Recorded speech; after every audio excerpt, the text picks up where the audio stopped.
Hi అండి. Welcome back to my channel Soni Subbu vlogs. నేను గైరమ్మ సంబరాల్లో లైవ్స్ అయితే చేశాను కదండి. అదేంటంటే శారీ వండడం అని చెప్పేసి ఆ వీడియో అనమాట ఇది. మేము గైరమ్మ సంబరం శారీ పూజ ముందు రోజు అయితే శారీని అయితే వండుతామండి. శారీ అంటే పెద్ద పెద్ద వంటలు ఉంటాయి కదా, అరిసెలు, వెన్నప్పాలు ఇలాంటివన్నీ అయితే ముందు రోజు వండుకుంటాం అనమాట.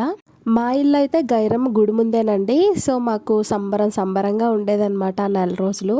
గైరమ్మ వెళ్ళిపోతుంది అంటేనే కొంచెం బాధ అనిపిస్తుంది, ఎందుకంటే సందడి పోతుంది కదా. నెల రోజులు అయితే అమ్మవారికి పూజలు ఇంకా భోగం అనమాట, అంటే ప్రసాదము అక్కడే అందరమీ కలిసి వండుకొని ఇంకా తినేసి వచ్చేవాళ్ళమి. ఇంకా మేమైతే సారి పూజ ముందు రోజు అరిసెలు అయితే వేస్తున్నామండి. మార్నింగే పెద్దోళ్ళు ఉంటారు కదా, మరి అవి బియ్యం అది నానబెట్టేసుకున్నారు ముందు రోజు నైటే. మార్నింగే లేచి ఆడించుకొని వచ్చేసి భోగం అయితే కలిపేశారు. అంటే అరిసెలకి కలుపుతారు కదండి, బెల్లము ఇంకా బియ్యం పిండి.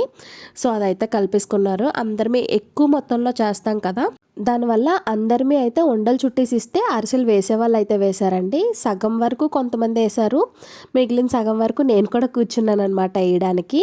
ఇంకా సరిపోదని చెప్పేసి మళ్ళీ కొంచెం తెల్ల బెల్లం అయిపోయింది. ఇది కూడా అరిసెలేనండి, అరిసెల పిండే, కాకపోతే అది నల్ల బెల్లము, ఇది తెల్ల బెల్లము. తెల్ల బెల్లం అయితే అరిసెలు కొంచెం తెల్లగా వస్తాయి అన్నమాట. ఒక పక్క అరిసెలు చేస్తున్నారండి, ఒక పక్క వెన్నప్పాలు అయితే చేస్తున్నారనమాట. వెన్నప్పాలు గుడిలో పొయ్యి పెట్టి గుడిలో చేస్తున్నారనమాట.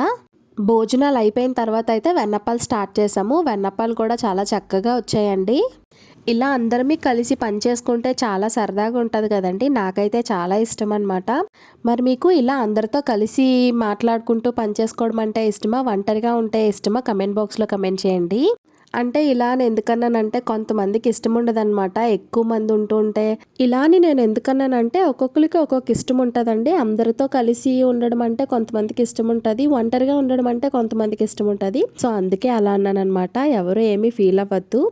సో ఇదంతా పూజ అయిపోయిన తర్వాత నేనైతే ఇంట్లోకి పొద్దున్నే పప్పు బియ్యం అయితే నానబెట్టుకున్నాను, కొంచెం ఎక్కువగా. ఎందుకంటే మేము అమ్మవారు వచ్చిన తర్వాత ఒక రోజు అయితే దోశల పూజ పెట్టుకుంటామండి, అంటే దోశలు వాయనం అనమాట. సో పప్పు బియ్యం నానబెట్టాను కదా, అవి అయితే రుబ్బేసుకొని ఈవినింగ్ కల్లా దోశలు అవి చేసి చట్నీ చేసి గుళ్ళోకి తెచ్చి వాయనం ఇచ్చుకున్నామండి అందరిమీ. ఇదైతే నెక్స్ట్ డే మార్నింగ్ అండి, అంటే సారి పూజ రోజు అనమాట. పువ్వులు తెచ్చారు డెకరేషన్ చేయడం కోసం, అందరిమీ కూర్చొని కుట్టుకున్నాం అనమాట పువ్వులు. మరి ఆడవాళ్ళందరిమీ కూర్చొని ఖాళీగా ఉన్న వాళ్ళందరిమీ సూదులు దారాలు పెట్టి పువ్వులు దండలు అయితే గుచ్చాము. ఒక పక్క దండలు గుచ్చుతూ ఉంటే ఒక పక్క అయితే పసుపు కుంకాలు కడుతున్నామండి. అంటే అమ్మవారికి నెల రోజులు పూజ చేసిన కుంకుమ ఉంటుంది కదండి, ఆ కుంకుమ అయితే పొట్లాలు కట్టాము. ఎందుకంటే తర్వాత రోజు అంటే థర్డ్ డే అన్న సమారాధన అవుతుంది కదా, ఆ అన్న సమారాధనలో వచ్చిన వాళ్ళందరికీ 2 గాజులు ఒక్కొక్క కుంకుమ ప్యాకెట్ అయితే ఇస్తాము అమ్మవారిది. అన్న సమారాధన అయితే చాలా భారీగా చేస్తామండి, 10,000 పైనే చేస్తామన్నమాట. ఎప్పుడు 10,000 మంది దాకా చేస్తూ ఉంటారు అన్న సమారాధన. ప్రతి ఇయర్ అలాగే చేస్తారు. అమ్మవారి గుడిలో దండం పెట్టుకోవడానికి వచ్చిన వాళ్ళకైతే ఇలాగా కుంకుమ గాజులు చెప్పాను కదా, అవి ఇస్తూ ఉంటాము. పువ్వులు అయితే మార్నింగ్ అంతా కుట్టేసామండి. దండలు కుట్టేసిన తర్వాత కుంకుమ కట్టడానికి అయితే వచ్చాము ఆఫీస్ రూమ్లోకి. కుంకుమ కూడా అందరిమీ కట్టేసిన తర్వాత మేము ఇక్కడ కుంకుమ కడుతూ ఉంటే లోపల మా హస్బెండ్ ఇంకొక అన్నయ్య ఉంటారు, వాళ్ళిద్దరూ అయితే గుడినంతా డెకరేట్ చేస్తున్నారనమాట. ఇలా అందరిమీ పని చేసుకుంటే చాలా సరదాగా ఉంటుంది కదండి, జోకులు వేసుకుంటూ. ఇంకా అది కాకుండా ఆ రోజు సారి పూజ కదా, ఇంకా ఎలా అంటే అమ్మవారి తరపున ఒకరు, కొంతమంది అయ్యవారి తరపున కొంతమంది ఉండి అలా ఎటకారించుకుంటూ జోకులు అయితే వేసుకుంటున్నాము. ఇది సారి పూజ రోజే పాలముంజలు అయితే చేసామండి, ఎందుకంటే ముందు రోజు చేసేస్తే పాడైపోతాయి కదా పాలముంజలు.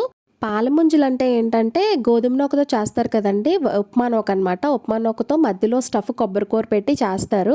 చూసారు కదండి, మేము కుట్టిన దండలు అయితే వీళ్ళిద్దరూ డెకరేట్ చేస్తున్నారనమాట. చాలా అందంగా అలంకరించారండి గుడిని అయితే. నాకు చాలా నచ్చింది ఈ ఇయర్ అయితే డెకరేషన్. లాస్ట్ ఇయర్ కూడా బాగా చేశారు, బట్ అంతకంటే ఎక్కువ పువ్వులు తెచ్చారనమాట. ఎక్కువ పువ్వులు అవ్వడం వల్ల ఇంకా అందంగా వచ్చింది డెకరేషన్ అయితే. పసుపు కుంకాలు కట్టామని చెప్పాను కదండి, పసుపు కుంకాలు కట్టిన తర్వాత అయితే నేను కొంచెం పనుండి బయటకు వెళ్ళిపోయాను. వీళ్ళందరూ సారు ఉంటుంది కదా, బూర్లు, గారెలు, ఇంకా వెన్నప్ప, పాలముంజు, మైసూర్ పాక్, లడ్డు, జాంగిరి ఇలాంటివన్నీ తెచ్చి ప్యాకింగ్లు చేస్తున్నారనమాట. సారి పూజకి అయితే కొంతమంది డబ్బులు కలెక్ట్ చేసుకుంటామండి. మేమందరం డబ్బులు కలెక్ట్ చేసుకొని మహిళా సంఘం అంతా సారీని తయారు చేస్తామన్నమాట. కొనేవి కొనేస్తాము ఆ వచ్చిన డబ్బులతో అయితే. ఆ డబ్బులు రాయించిన వాళ్ళకి కొంచెం కొంచెం స్వీట్ అయితే ప్యాకింగ్స్ చేసి ఇస్తారండి. గొంతు అయితే కొంచెం బాలేదు, వాయిస్ అయితే డిఫరెంట్గా వస్తుంది. సో ఎవరు ఇబ్బంది పడకండి. డెకరేషన్ అయితే ఒక కొలిక్కి వస్తుంది, అంటే లాస్ట్ స్టేజ్కి వస్తుంది అనమాట గర్భగుడి డెకరేషన్ మొత్తం. డెకరేషన్ ఎలా అనిపించిందో కమెంట్ బాక్స్లో కమెంట్ చేయండి. ఫైనల్గా సారీ మొత్తం రెడీ అయిపోయిందండి. సారీ అంతా పళ్ళాల్లో పెట్టి ఇలా పేర్చుతాం అనమాట. ఇలా పేర్చిన తర్వాత అంటే ఇవన్నీ పనులు చేసుకొని వెళ్తాము, ఇంటికి వెళ్ళి మళ్ళీ రెడీ అయ్యి వచ్చి మొత్తం ఈ సారీ అంతటికి హారతి ఇచ్చి ఊరంతా ఊరేగిస్తామండి.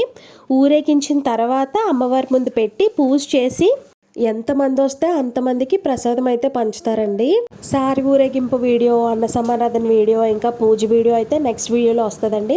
ఇంకా వీడియోని చూస్తూ లైక్ చేయకపోతే please do like, share and subscribe. నా వీడియోస్ చూస్తూ నన్ను సపోర్ట్ చేస్తున్న వాళ్ళందరికీ చాలా చాలా థ్యాంక్స్ అండి. ఇవైతే అమ్మవారికి పూలు పళ్ళు అనమాట. Bye bye.